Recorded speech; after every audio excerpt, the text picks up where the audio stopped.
Bismillahirrahmanirrahim. Alhamdulillah hamdan katsiran thayyiban mubarakan fih kama yuhibbu rabbuna wa yarda. Wa ashhadu an la ilaha illallah wahdahu la syarika lah wa ashhadu anna Muhammadan abduhu wa rasuluhu sallallahu alaihi wa ala alihi wa sallam. Tsumma amma ba'd. Allah buka Al-Qur'annya dengan surah Al-Fatihah. Qala rahimahullahu ta'ala, Bismillahirrahmanirrahim, Asma'ul Fatihah wa ma'naha. Bismillahirrahmanirrahim, nama-nama Al-Fatihah dan maknanya. Al-Fatihah sebagaimana surah yang lain tentunya disebutkan sebagai suatu nama terhadap surah yang diinginkan tersebut. Dan akan datang nanti makna kenapa dikatakan demikian. Qala rahimahullahu ta'ala, yuqalu laha Al-Fatihah. Surah Al-Fatihah disebut dan dinamakan dengan Al-Fatihah, ay Fatihatul Kitab khattan wa biha tufattahu aw tuftahul qira'ah fi shalawat. Fatihah dinamakan Fatihah karena dia membuka kitab. Dia membuka kitab Al-Qur'anul Karim ini. Surah yang pertama apa? Al-Fatihah. Surah yang dikatakan pembuka dari Al-Quran. Wa biha tuftahul qira'ah fi shalawat. Dan juga dikatakan Fatihatul Kitab karena dalam salat kita membaca yang pertama kali dari qira'ah apa? Al-Fatihah. Membuka salat. Karenanya seorang yang tidak membaca Al-Fatihah tidak membuka salatnya. Setelah menyinggung pembahasan masalah fikih, Imam Abu Hanifah dan yang sejalan dengannya mengatakan bahwasanya bacaan Al-Fatihah adalah bacaan yang tidak wajib dibaca dalam salat. Karena Allah Subhanahu wa taala berfirman, "Faqra'u ma tayassara minal Qur'an." Bacalah apa yang mudah bagi kalian dari Al-Quran. Sehingga mereka berpandangan tidak wajib membaca apa? Al-Fatihah. Namun pendapat ini amat lemah. Karena Rasulullah Sallallahu Alaihi Wasallam pertama, beliau melakukan sholat dan setiap memulai sholat membaca apa? Al-Fatihah. Kalau memang seandainya ayat tersebut demikian yang diinginkan, Rasulullah adalah orang yang paling memudahkan umatnya, maka dibimbing untuk membaca apa? Membaca Al-Quran yang lain. Tapi kenapa beliau tidak mengatakan yang lainnya? Kenapa beliau mengucapkan bahkan Al-Fatihah? Karena itulah yang semestinya. Yang kedua, beliau membimbing orang yang salah sholatnya. Dibenarkan dengan menekankan bacaan Al-Fatihah di permulaannya. Ketiga, beliau Shallallahu Alaihi Wasallam bersabda dengan hadis yang banyak periwayatannya, la sholata liman lam yaqra bi Fatihatil Kitab atau bi Ummil Kitab. Tidak termasuk penegakan atau tidak ternilai sholatnya, tidak sah sholatnya ketika dia tidak membaca apa? Fatihatul Kitab. Ini tiga dan masih ada di sana yang lain. Namun tiga ini membawa mewakili keterangan kita bahwa Al-Fatihah, membaca Al-Fatihah itulah yang wajib dan itulah yang benar, sehingga sholat dibuka dengan apa? Fatihah. Jadi kenapa dikatakan Al-Fatihah? Ada jawaban di sisi kita. Pertama, Allah membuka kitab dengan apa? Fatihah. Dikatakan dia apa? Fatihah. Lantas kedua, kita mau sholat juga membaca apa? Al-Fatihah. Ada jawaban di sisi kita. Jadilah kalian orang-orang yang berpegang dengan Islam, dengan dalil, dan mengerti ilmu yang benar. Wallahu a'lam bishawab. Ini untuk sementara. Kita akan lanjutkan pada pertemuan nanti ba'dal asar insyaallah ta'ala. Tadi kita telah mendengarkan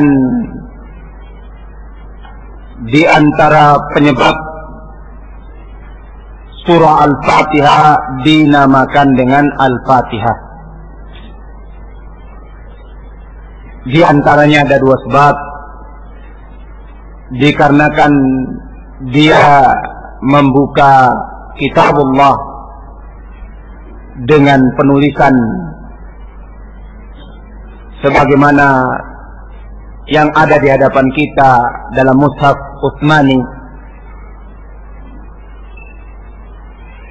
Berikutnya atau yang kedua, karena membuka sholat kita dengan bacaan Al-Fatihah. Kemudian beliau rahimahullahu ta'ala menyebutkan penamaan yang lain. Qala rahimahullahu ta'ala yuqalu laha aydan ummul kitab inda al-jumhur. Fatihah atau suratul Fatihah juga dinamakan dengan nama Ummul Kitab, dengan nama Ummul Kitab. Dan ini atau penamaan yang seperti ini merupakan pendapat jumhur para ulama.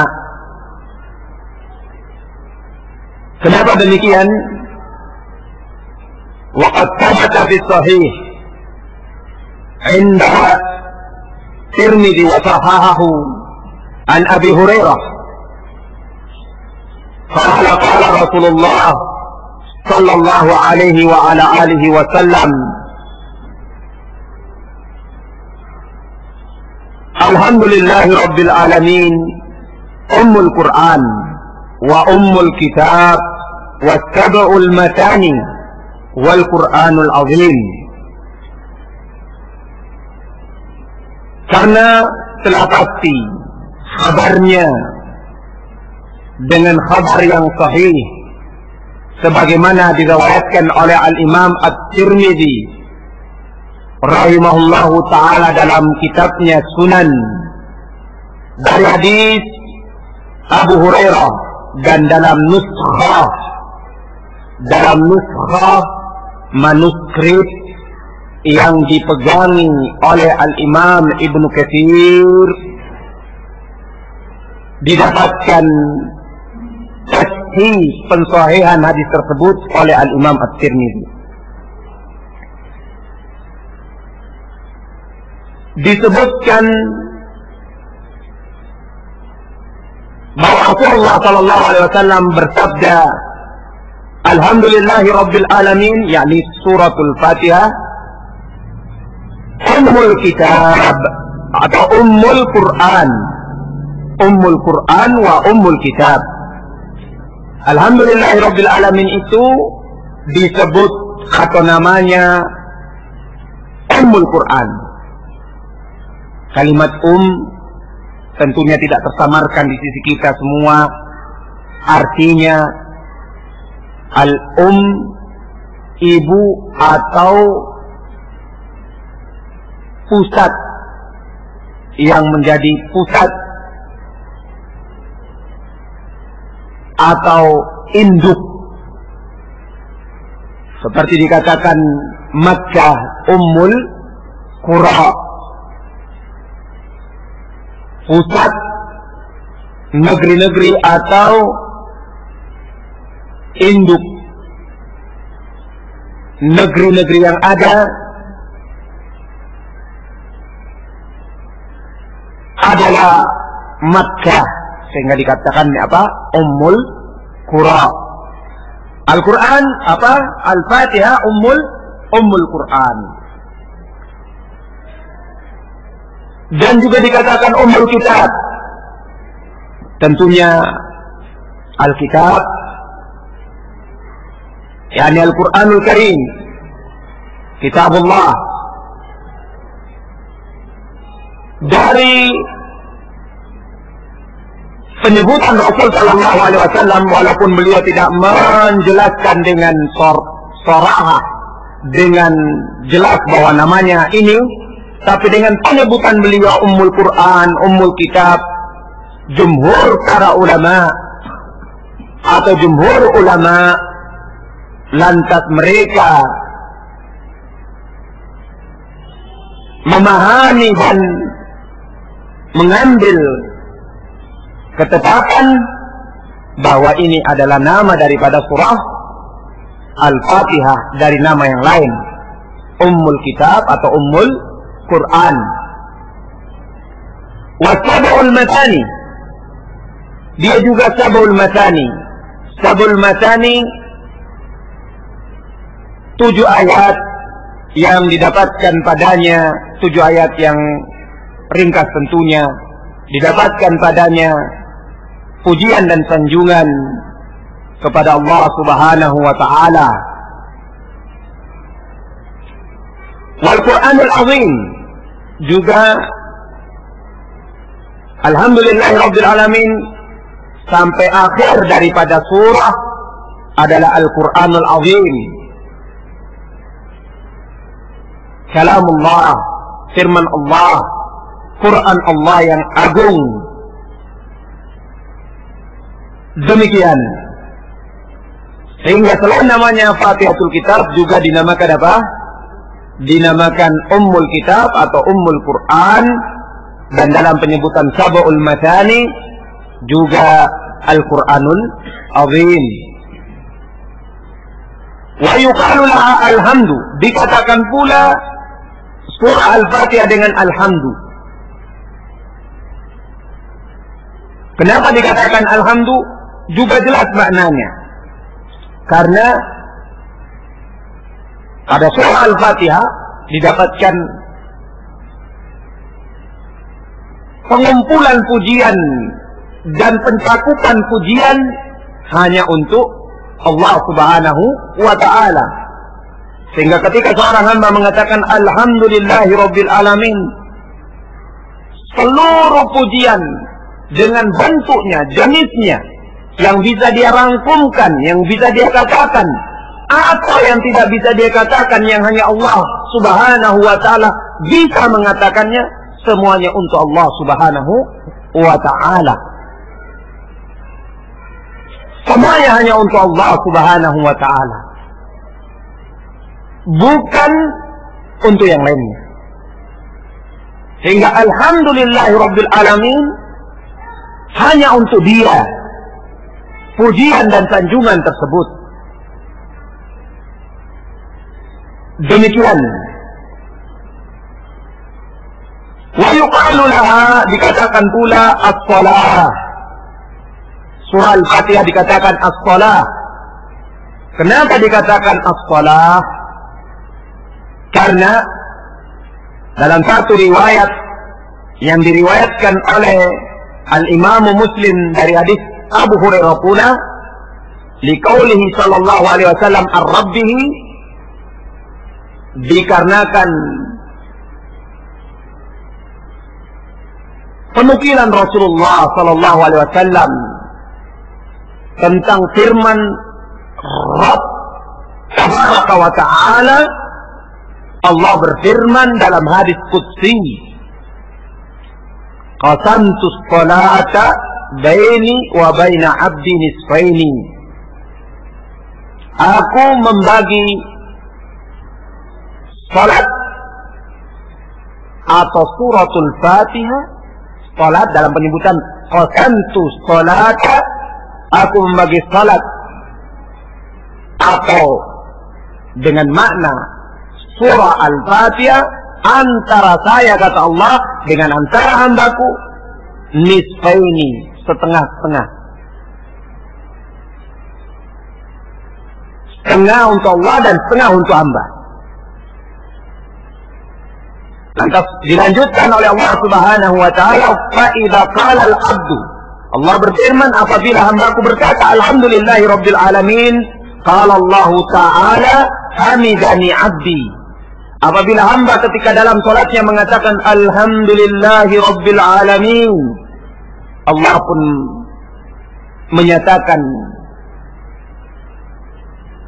di hadapan hamba-hamba Allah yang saleh malaikat, hamidani abdi, hambaku yang salat ini lagi memuji padaku,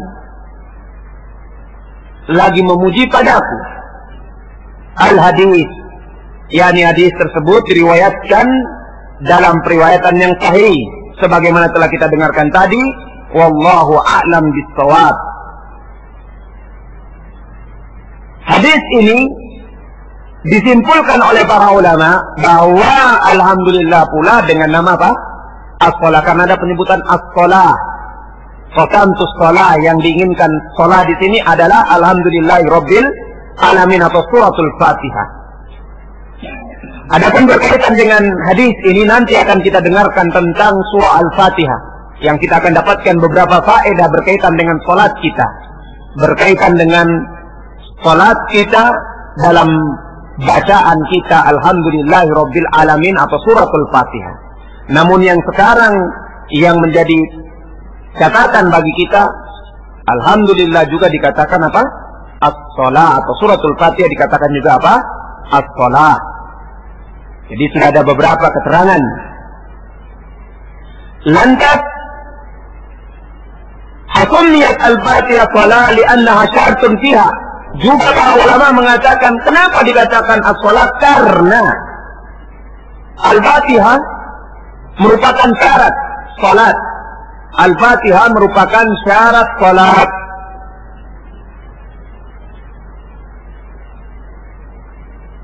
Artinya dianggap salat tidak sempurna, bahkan dianggap tidak sah apabila tidak ada Al-Fatihahnya. Sebagaimana tadi telah kita dengarkan, dia merupakan rukun salat. Sebagaimana bangunan ini mempunyai rukun. Ketika tidak ada rukunnya bangunan ini, bangunan masjid ini, maka masjid ini tidak bisa berdiri, tidak akan berdiri. Demikian pula ketika rukun tidak ada terhadap salat, atau satu rukunnya, atau semua rukunnya, atau sebagiannya, terlebih lagi semuanya tentunya, maka dianggap tidak sah salat tersebut. Sehingga Al-Fatihah disebut sebagai apa? Sebagai syarat, sebagai rukun, dan dinamakanlah salat sebagaimana tadi telah kita dengarkan.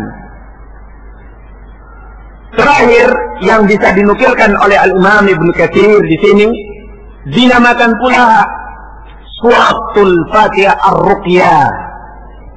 Dinamakan pula suratul Fatihah Ar-Ruqyah. Kenapa dinamakan Ar-Ruqyah? Li hadis Abi Sa'id Al-Khudri radhiyallahu taala anhu fi sahih.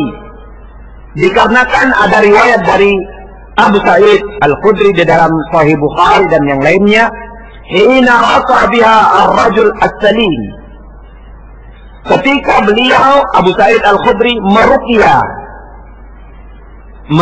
mengobati dengan cara meruqyah, membacakan Al-Quran kepada seseorang yang tersengat hewan yang mempunyai sengatan atau sengatan berbisa seperti kalajengking dan yang sejenisnya. Faqala lahu Rasulullah, ketika ternyata berhasil dengan meruqyah membacakan Al-Quran surah Al-Fatihah kepada orang yang terkena sengatan hewan berbisa tersebut, sembuh. Rasulullah dikhabarkan kepada para sahabat tentang amalan dan perbuatan Abu Sa'id tersebut. Maka Rasulullah pun sekedar mempertanyakan, bukan mengingkari. Mempertanyakan, kok bisa tahu terhadap Al-Fatihah bisa menjadi ruqyah? Maka beliau pun mengatakan, wa ma yudrika annaha ruqyah. Dari mana kok kamu tahu bahwa itu ruqyah? Yang memang Al-Fatihah itu adalah ruqyah. Suratul Fatihah itu adalah ruqyah. Di sini para ulama menyimpulkan pula bahwa Al-Fatihah itu disebut dengan nama apa? Ruqyah. Al-Fatihah disebutkan dengan nama ruqyah. Dan berkaitan faedah kalimat ruqyah di sini, Al-Imam Ibnu Qayyim rahimahullahu taala di dalam kitabnya Jawabul Kafi, beliau mengatakan berkaitan dengan hadis ini, ruqyah dan kalimat ruqyah sungguh merupakan pengalaman yang nyata saya dapati sendiri ketika saya berada di Makkah, tentunya dalam safar menuntut ilmu dan beribadah di sana, yang pada waktu itu saya dan teman-teman tidak mendapatkan tabib atau tidak mendapatkan pengobatan. Ketika melewati riwayat ini, kami pun mengamalkannya langsung, atau dengan mempraktekkannya. Al-Fatihah dijadikan apa? Ruqyah. Kami mendapati asar yang besar, pengaruh yang besar terhadap penyembuhan diri-diri kami. Sehingga itu beliau menghasung agar meruqyah, kalau ingin melakukan ruqyah terhadap diri sendiri ataupun mungkin kepada yang lain, dengan bentuk pertolongan kepada yang lain, membantu yang lain, dengan membacakan apa?